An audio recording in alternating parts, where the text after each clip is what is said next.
और अब आपको दुनिया के सुपर पावर की चुनाव प्रणाली भी समझा देते हैं। अमेरिकी चुनाव का चरण कैसे अंजाम दिया जाता है, यह समझिए।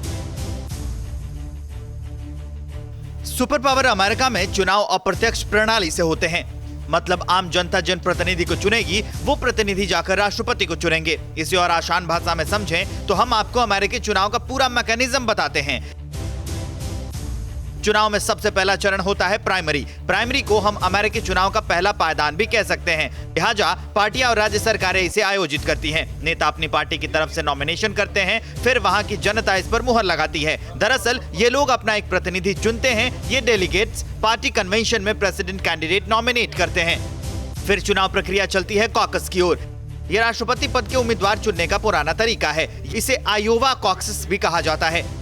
अब सिर्फ 6 राज्यों में ही इसका इस्तेमाल होता है। इसका आयोजन सीधे पार्टियां करती हैं। पार्टियां ही नियम और मतदाता तय करती हैं। अगला चरण है कन्वेंशन का। आसान शब्दों में आप इसे पार्टी सम्मेलन कह सकते हैं। इसमें पार्टी प्रतिनिधि हिस्सा लेते हैं, यानी वो लोग जो प्राइमरीज या कॉकस से चुन कर आए हैं। वे यहाँ मतदान के जरिए उस कैंडिडेट को चुनते हैं कि राष्ट्रपति पद का उम्मीदवार कौन बनेगा। राष्ट्रपति पद का उम्मीदवार पार्टी सांसदों से सलाह कर उपराष्ट्रपति पद का उम्मीदवार तय करता है।